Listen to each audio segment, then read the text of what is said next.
ইতিমধ্যে আমি এই সন্দৰ্ভত আমি এখন মেমৰেণ্ডাম বাঁহবাৰী স্থানীয় লোকসকলৰ পৰা ৰিচিভ কৰিছোঁ, যিখনৰ ওপৰত ইতিমধ্যেই আমাৰ সন্মানীয় আৰক্ষী অধীক্ষক বাক্সা মহোদয়ে এটা এনকুৱাৰী দিছে আৰু সেই এনকুৱাৰীটো ইতিমধ্যে আমি আৰম্ভ কৰিছোঁ।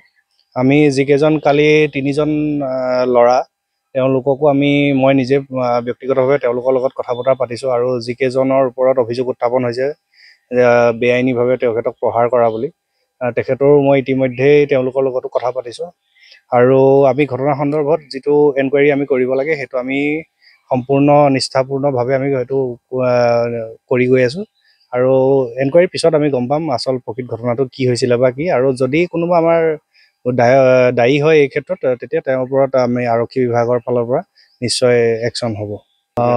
যিমান দূৰ আমি গম পাইছোঁ, কালি যেতিয়া এটা কামাণ্ডো পাৰ্টি আমাৰ যিটো ৰেগুলাৰ ডিউটিত আহে, সেই ডিউটিলৈ আহি থকা অৱস্থাত এখন ছুইফ্ট ডিজায়াৰে খুব তীব্ৰ বেগত কালি মানসৰ দিশলৈ অগ্ৰসৰ হৈছিলে, হেৰিয়ৰ পৰা আপোনাৰ বৰপেটা ৰোডৰ ফালৰ পৰা মানসৰ যিটো ৰাস্তা সেইটো অভিমুখে গতি কৰি আছিলে। তেতিয়া সেই কামাণ্ডো পাৰ্টিয়ে তেওঁলোকক ৰখিবলৈ ইংগিত দিছিলে আৰু ৰখিবলৈ ইংগিত দিওঁতেনে তেওঁলোকে নৰখিলে সেইটো ঠাইতে। যেতিয়া নৰখিলে তাৰপিছত বাঁছবাৰী আৰক্ষী চকীলৈ খবৰ দিলে।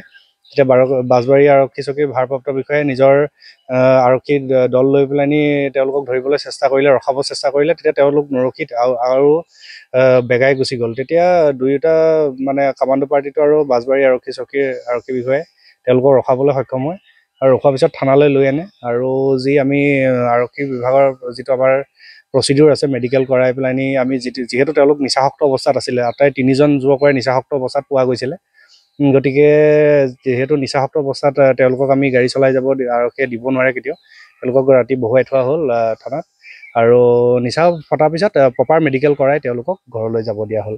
আৰু যি অভিযোগ উত্থাপন হৈছে তেওঁলোকক মাৰপিট কৰা যিসমূহ ভিজুৱেল আপোনালোকে দেখুৱাইছে বা যিসমূহ মই নিজে দেখিছোঁ, যিসমূহ দৃশ্য তেওঁলোকৰ শৰীৰত, সেই সন্দৰ্ভত আমি ইতিমধ্যে তদন্ত অব্যাহত ৰাখিছোঁ আৰু এনকুৱাৰীৰ পিছত আচল ঘটনা পোহৰলৈ আহিব। এইখিনি ইনভেষ্টিগেশ্যনত আহিব। মই আটাইকেইজন কালি যিকেইজন ডিউটিত আছিলে আটাইকেইজনক ইতিমধ্যে আমি আৰক্ষী অধীক্ষক মহোদয়ৰ তত্বাৱধানত আমি এনকুৱাৰী তেওঁলোকক সোধপোছ অব্যাহত ৰাখিছোঁ। যদি তেওঁলোক এনেকুৱা ধৰণৰ কৰ্মত লিপ্ত আছিলে, যদি সুৰাক্ত অৱস্থাত আছিলে, নিশ্চয় তেওঁলোকৰ ওপৰত বিভাগে একশ্যন ল'ব।